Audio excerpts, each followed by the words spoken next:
है कि अखिलेश यादव जी को प्रदेश के नौजवानों के बीच में ले जाने के लिए किसी का माध्यम या जरिया नहीं चाहिए। हम लोग जितने हमसे कम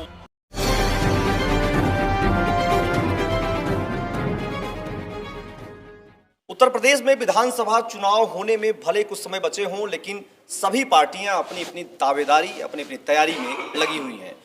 कुछ का कहना है कि इस बार क्या भाजपा रिपीट कर पाएगी, बसपा क्या पांचवी बार सरकार बनाने की स्थिति में जा पाएगी, या सपा अखिलेश यादव रिपीट कर पाएंगे। इन तीनों दलों के अलावा कांग्रेस की भी चर्चा हो रही है। चर्चा यहाँ पर तृणमूल कांग्रेस की भी हो रही है। तृणमूल कांग्रेस की चर्चा इसलिए हो पा रही है क्योंकि एक ऐसा परिवार है जो उत्तर प्रदेश में लगातार कांग्रेस साथ डटा रहा, जिनके परिवार से मुख्यमंत्री, सांसद, विधायक तमाम जगहों पर सभी सदनों में पहुंचते रहे। लेकिन अब ऐसा समय है कि अभी कोई इस बार कोई सदन में नहीं है। वो परिवार है बनारस के औरंगाबाद हाउस का। मैं वहीं खड़ा हुआ हूँ, उसी के एक बड़े आंगन है, इसी आंगन में हूँ। मेरे साथ उसी परिवार के एक युवा नेता हैं जो विधायक भी रहे हैं और उनकी चर्चा खूब होती है। हमारे साथ हैं ललितेश पति त्रिपाठी जो मरिहान से विधायक रहे कांग्रेस से, इस समय कांग्रेस में नहीं है। जी, इस समय हम लोग ने अपना एक नई शुरुआत की है। हम लोग के पूरे परिवार के लोग, सब लोग साथ मिलकर ये निर्णय लिए हैं कि हम लोगों को अगर कहीं राजनीति में स्टैंड करना है तो हम लोगों को इसी बनारस और बनारस के आसपास के जिलों में ही राजनीति करनी है। और यहाँ पे एक हम लोगों को ताकत की ज़रूरत थी, वो हम लोगों को मिल गई है ममता बनर्जी के रूप में। ललितेश जी, विधानसभा के चुनाव 17 हो चाहे 12 हो, जिस 12 में आप विधायक बने, 17 में आप चुनाव नहीं जीत पाए। जब जब यहाँ बात होती थी राहुल गांधी और प्रियंका गांधी के आने की, उस समय आपका ही एक चेहरा होता था जो सबसे आगे दिखता था, युवाओं के साथ जो एक कनेक्शन हो पाता था। इस बार आपके चुनाव में वो दोनों आपके साथ नहीं रहेंगे और आप उनके साथ नहीं हैं। नेता आपकी बदल गई हैं, हालांकि गठबंधन आपका वही है, समाजवादी पार्टी है। कितना मिस कर रहे होंगे चीज़ों को? अब देखिए, हमको तो पहला जो फैसला तृणमूल कांग्रेस ने लिया है वो इस बार चुनाव न लड़ने का, वो थोड़ा सा एक, हम लोग राजनीतिक लोग हैं, चुनाव ही हम लोगों का महापर्व है और इच्छा हम लोगों की ये थी कि हम लोग हर चुनाव में कहीं ना कहीं किसी रूप में शामिल रहें। पार्टी ने निर्णय लिया है कि इस बार नहीं लड़ना है, समाजवादी पार्टी को जिताने में काम करना है, तो उसकी खुशी है कि कम से कम हम लोग घर तो नहीं बैठेंगे। और जहां तक प्रश्न उठता है कि हम लोग ने इस बार प्रचार में चाहे वो राहुल गांधी जी हों, चाहे प्रियंका गांधी जी हों, चाहे कांग्रेस के परिवार के सारे लोग हों, उनके साथ नहीं रहेंगे तो बदलाव हो गया, मिस होगा, कुछ नहीं मिस होगा, वो देखी जाएगी। नहीं है कि मिस होगा नहीं होगा, लेकिन लोगों को ये रहता है कि आपका परिवार, जहां से मैंने कहा लोकसभा, विधानसभा, विधान परिषद हर जगह रहता रहा, इस एक मौका था चुनाव में जहां से फिर सदन में जाने की बात होती है और आपके परिवार की आवाज़ जो बनते थे लोगों के बीच में, जो आपका परिवार सालों साल रहा, केंद्रीय मंत्री और मुख्यमंत्री तमाम, वो चीज़ कैसे आप जो बड़ा वैक्यूम जो खाली हो रहा है, जनता से सीधे अर्जी लगाने वाले को सदन में जाके उठाने वाली, उसको कैसे भर पा रहे हैं? अब मुझे तो सबसे ज़्यादा चिंता अपनी क्षेत्र के लोगों की है इस बार वाले चुनाव में। और इस बार जो क्षेत्र में माहौल दिख रहा था वो निश्चित रूप से अपने पक्ष में दिख रहा था और ये लग रहा था कि इस बार चुनाव कोई आसान नहीं होता है, मगर पिछले चुनाव से ज्यादा आसान ये वाला दिख रहा था। अब उसकी भरपाई कैसे की जाएंगे, हमको लग रहा है कि एक नया संगठन मिल रहा है और उस संगठन की शुरुआत मिर्जापुर से हम लोगों ने कर ली है। लोग तृणमूल कांग्रेस से जुड़ रहे हैं और संगठन का विस्तार हम लोग करेंगे। उन सारे लोगों को अपने साथ लेने की कोशिश करेंगे जो हमेशा से इस परिवार के साथ जुड़े रहे हैं, चाहे वो चंदौली हो, चाहे गाजीपुर हो, चाहे जौनपुर हो, हर जगह लोग हैं, उन सब से संपर्क में हैं, उन सबको अपने साथ जोड़ने की कोशिश करेंगे। जब तृणमूल कांग्रेस में कांग्रेस के लोग जाने लगे, चाहे वो तंवर जी हों हरियाणा के, चाहे ललितेश जी हों, तमाम बड़े बड़े लोग, चाहे वो बिहार से पवन वर्मा जी गए, तमाम लोग गए, चाहे वो दरभंगा के सांसद रहे कीर्ति आजाद झा गए, सबसे युवा आप हैं इसमें, जितने लोग गए हैं। आपको नहीं लगा कि जिस पार्टी में आपने पूरी पीएचडी किया, आपका पूरा परिवार पीएचडी किया और नामांकन कहते नॉमिनेशन आपने करा लिया तृणमूल कांग्रेस में, वो जो एक संबंध होता है कि आपके जो सभी को आप देखते आए हैं शुरू से, इसी आंगन में आप देखे होंगे मुख्यमंत्री, इसी आंगन से केंद्रीय मंत्री, सांसद, विधायक, सब चुनावी रैलियां निकलती रही हैं। अब आपने पढ़ाई, मतलब कहते हैं एडमिशन आपने ले लिया तृणमूल कांग्रेस में, पीएचडी कांग्रेस में और एडमिशन तृणमूल कांग्रेस में, जो आपके साथ लोग होंगे फील्ड में, उनको कैसे आप समझा पाते होंगे कि नहीं नहीं अब हमारा बैनर चेंज हो गया है?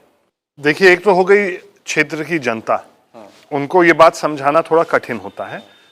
जो लोग आपके साथ हैं, जो लोग आपके साथ हैं, वो आपके साथ वैसे भी रहेंगे। वो बैनर खोज के भी पता लगा लेंगे कि भैया किस बैनर से लड़ रहे हैं। पहली बार उनको एक चेंज का, एक बैनर बदलने की खबर इसी बार आई है, नहीं तो इसके पहले तो लगातार एक ही बैनर से चलते आ रहे थे।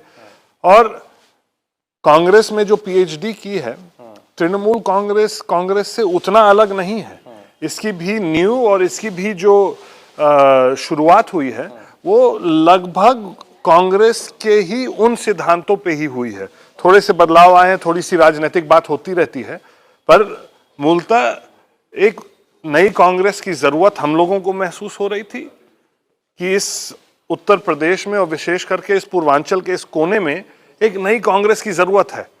वो नई कांग्रेस या तो एक नई पार्टी बना देते और या तो किसी पार्टी को कांग्रेस की तरह देख के यहां पे एक नई कांग्रेस को स्थापित करते, और वही हम लोग ने रास्ता चुना है। जब ललितेश जी ने ज्वाइन नहीं किया था, 4-5 दिनों तक एक माहौल चलता रहा मीडिया में भी कि सपा ज्वाइन कर लेंगे, कुछ लोगों ने कहा भाजपा ज्वाइन कर लेंगे, कुछ लोगों ने कहा बसपा ज्वाइन कर लेंगे। ललितेश आते हैं दिल्ली से और अपने समर्थकों के साथ जाते हैं, प्रेस कॉन्फ्रेंस किया इन्होंने। उस प्रेस कॉन्फ्रेंस में ये बात साफ हो गई, उन्होंने कहा मैं लोगों से बातचीत करके फिर जाऊँगा। कहाँ जाऊँगा? ममता बनर्जी के साथ इनके पिता और ये टीएमसी में जाते हैं। ललितेश जी, आप युवा हैं, युवा आपकी पार्टी के अध्यक्ष भी, राष्ट्रीय अध्यक्ष भी हुआ रहे, जो जहाँ पहले थे। जिस पार्टी में आप गए हैं वहां पर भी एक यूथ है, युवा है इस समय बंगाल में जी। कैसे, और यहाँ भी आपके सामने अखिलेश यादव भी एक तरह से युवा ही हैं, कैसे पूरा एक वो कहते हैं कैसे बना पाएंगे सिस्टम आपकी? सेम चीजें हो रही हैं, बड़े बड़े परिवार से मुलायम सिंह के बेटे अखिलेश यादव, उधर बंगाल में ममता बनर्जी के भतीजे हैं, इधर आप हैं, सभी युवाओं का जो चल रहा है, तो क्या एक समीकरण बैठ पाता है कि हम कहाँ वहाँ पहुँच पा रहे हैं उनके बीच में? हमारे क्या स्थिति बन पा रही है? क्योंकि आप भी विधायक रहे, तो आपको क्या लगता है कि हमारी स्थिति कहाँ है उनके बीच में, उन युवाओं के बीच में? अपनी पर्सनल जो स्थिति उनके बीच में है, देखिए, हम लोग का एक जमाना था, हम लोग के परिवार का, और बहुत सारे अवसर उत्तर प्रदेश के लोगों ने हमारे परिवार के लोगों को दिए हैं। आज राजनीति जब बदली तो हो सकता है कि हमारे परिवार में वो बदलाव जो राजनीति मांग रही थी, वो बदलाव हम लोग के अंदर नहीं आई। उस पर हम लोग नहीं चर्चा करेंगे क्या कारण था उसका, पर आज उत्तर प्रदेश के नौजवानों को एक नए विजन की जरूरत है। बहुत दिन से वो, मुझे लग रहा है कि हम लोग की पीढ़ी जो है, उसने जो राजनीति में देखा है, वो उत्तर प्रदेश को आगे बढ़ाने वाला विजन कोई सामने नहीं रख रहा था।